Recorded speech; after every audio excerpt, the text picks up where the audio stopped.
The topic of Ndigbo joining Nigerian army has been a concern for every Nigerian citizens, and I've seen a lot of opinions coming left and right, different people saying different things. I repeatedly say this: if there is anybody who truly wants Nigeria to be well, it is Ndigbo. And because the Nigerians are not listening to Ndigbo, Ndigbo itself doesn't want to be part of Nigeria. The truth is that if Nigeria is functioning to the standard that every Igbo man has in mind, nobody will be agitating for secession. I repeatedly say this: if there is anyone practicing one Nigeria, is Ndigbo. If you are listening to me, you are not an Igbo person, you are an Igbo hater, this I'm going to say will not make sense to you. But if you want to learn, you want to see reasons, and be part of those who truly want changes. Yeah, because every time you say Igbo people should go with their 5 states, assuming that Igbo people want to go, will you allow them to go? And then you will not allow them to go, but you don't want to listen to know how to make this country work so that they will not actually go. Igbo people have been protesting for the last 4 years by doing sit at home. And I keep saying it: if Nigeria truly want to show the government that they want the government to work, you don't need to carry placards and be on the street. They will shoot at you because you guys don't know how to protest. Protest is not a 1,000 people thing. In Nigeria, people will say, we came out to protest in Ensigns, they shoot us. I can swear that that protest is not up to 5,000 people. But you will not understand. And if I say some of you will not agree, a stadium of 60,000 capacity, bullet will not kill human being in that place.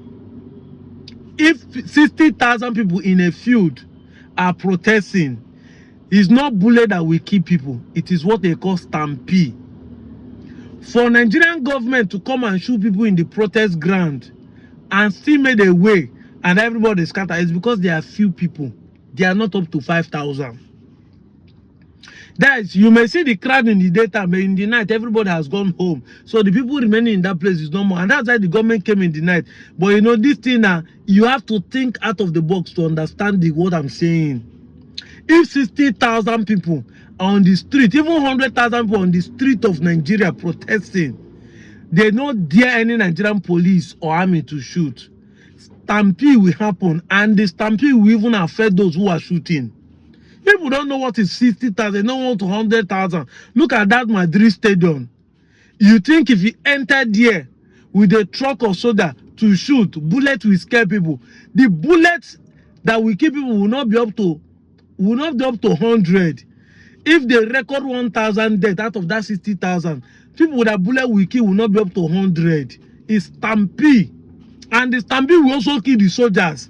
And if the civilians collect gun from the soldiers, no soldier will remain. You guys don't know how to protest. But Ndigbo has been protesting by doing sit at home for the last 4 years. If all Nigeria do sit at home, nobody for government to go inside their house and bring them out and say they want to shoot you. Why are you inside the house? This and that. Nigerian government will sit up. And that's what Ndigbo is doing by still saying they don't want to join Nigerian army. I know a lot of people will say, but if they don't join army, who will protect them? The middle belt, Jos and Benue, has a higher number of people in soldiers. Not today, even before the Civil War. Has they been able to protect themselves? Go and check the recruit section of Plateau people in army. Go and check the number of Kaduna people in army. Yes, Kaduna people, Southern Kadunas. Go and check the number. But they are killing them in Southern Kaduna today. They are killing them in Jos. They are killing them. But have they been able to protect them? That is the question. They are killing people in Katsina and Zamfara. Has the Northern been able to even Medugri has people in army, in police. Have they been able to protect them? It has nothing to do. Igbo youth are telling you this, you know, they say action speaks rather than voice. But you guys are not seeing clearly the true picture. Imagine every tribe refuse to join Nigerian army as it is now. Politicians will know that something is wrong somewhere and sit up. But instead of you to see it from that angle, all you want to say that these Igbo people, leave them, we will feed their own quota. You are even joining the army, yet they are killing your people. Action speaks rather than voice.